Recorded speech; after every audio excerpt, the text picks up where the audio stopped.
For nearly a week, NBC faced internal division over the hiring of Ronna McDaniel. Many within NBC voicing concerns over the hiring of the former head of the Republican National Committee as a paid political contributor. Well, yesterday, the network dropped her after just one appearance.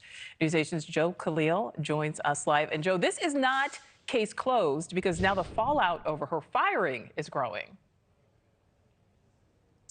Yeah, that's right. And I think it's going to be broader than just this one case. But moving forward, people who worked in campaigns or in the RNC, DNC, looking at where their previous positions were and if they want to move forward with a news outlet, what those considerations are going to be. Let's remember how this all started. You had a lot of on-air personalities raising concerns over her objectivity and also about whether or not she was credible. And their concerns basically were on the basis that when she was RNC chair, she said one thing and now as a paid contributor was saying something else. They argue that she undermined the 2020 election, the integrity of it, saying that she often would say the election was not conducted fairly and that she played an active role in trying to get elections officials not to certify the election back in 2020. Now, as a contributor, before she was let go just yesterday,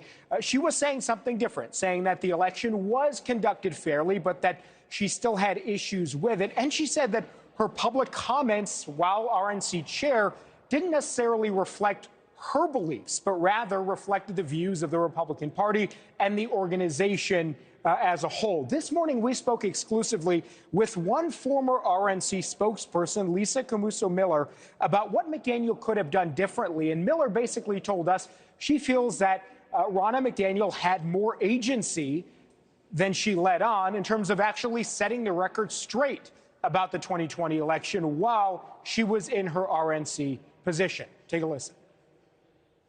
She also had an opportunity to maybe have her own views while she was there.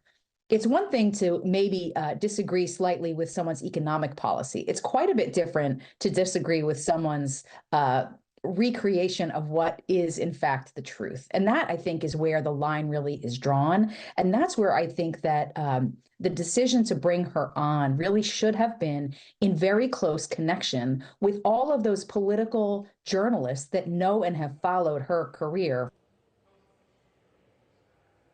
So Miller, who you just heard from, longtime Republican and again, a former official with the RNC, she says that she sees Republicans as sort of two different groups right now. You've got very conservative viewpoints, conservative holding views of Republicans, and you also have those who participated in election denialism. And she says moving forward now, news organizations, both conservative, liberal, independent, are all going to have to take into consideration where people aligned on that spectrum if they want to give them contracts. That may begin a whole new conversation now. So we'll see moving forward what kind of implications this episode is going to have. In terms of Ronna McDaniel herself, we did reach out to her directly for comment. We haven't heard anything from her.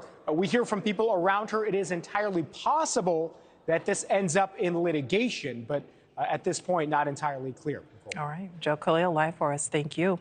Thank you for watching. Go to newsnationnow.com to find News Nation on your television provider. And don't forget to click the red subscribe button below to get more of News Nation's fact-driven, unbiased coverage.